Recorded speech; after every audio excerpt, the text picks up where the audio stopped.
Hello. Yeah, what I'm going to tell you today is about two passengers that I would never forget. One is a Mr. Yap. I night stop in Perth, and during those days, I love to gamble. So I brought about 2,000 Australian dollars, and I went to Burswood Casino in Perth. And I was glad it was during the night, so halfway through, I lost almost all the money that I brought with me. Yeah, incidentally, I like to play uh, a card game called Baccarat. So I went to the another table who has only one player against the house, and he looks like a Singaporean because when he spoke to the croupier, he sounds Singaporean. So I sat over there away from him, of course, on the same table, and I started to play. His stake was about one stake is about $1 to $10,000, but I was playing like $100 or $50, small amount compared to his. Then he asked me, "Are you from Singapore?" I said yes.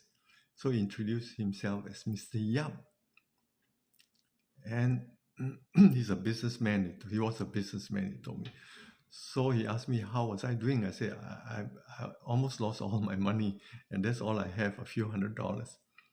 So he said, "No, I can lend you $5,000." I said, "No, no, no, I don't know you, and I think it's not nice."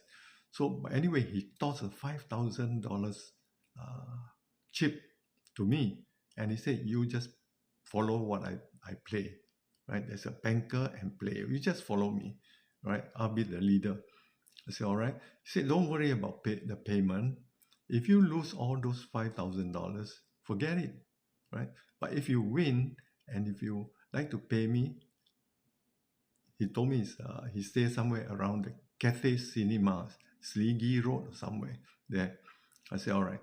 So I followed him, and within an hour, I recovered what I've lost, plus I make another $2,000. And Mr. Yap made a lot of money. So he told me, he said, "This is going to be my last three games." He said, then he spoke to me in Hokkien, and he said, "Let's jabut." He said, "Don't stay too long. Take our profits." So we left after that. I paid him back the $5,000, and I made, I recovered, and I made another $2,000 thanks to Mr. Yap. But we never got in touch with each other after that. Then the second story was about a passenger called Mr. Wong. He flew with us to London, and then we had 3 nights in London. And my crew and I, some of us, the guys, we went to the casino. And of course, by 1 a.m. or 2 a.m., we lost all our money. But we were surprised. We saw Mr. Wong, you know. So he asked, "How are we doing?" We said, "All of us are broke." "So what about, shall we have some supper?" I said, "Well, I don't think we can afford it.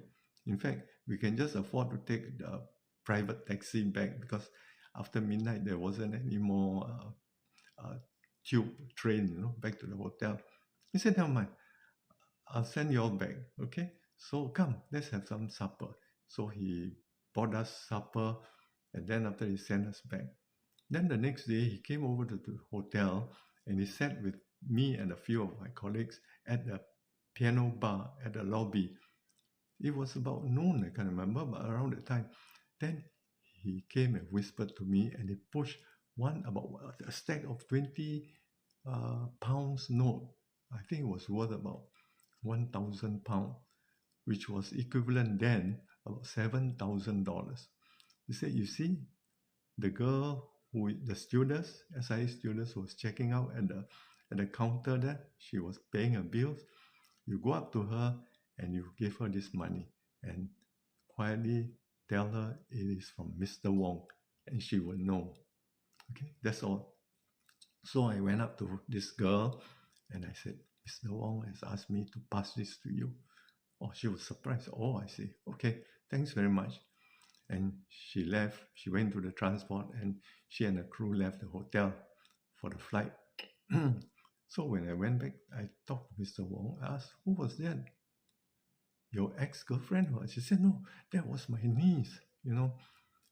She won't talk to me, but I don't mind giving some money because she won't talk to me because her family and I had some business dispute. So we don't talk to each other.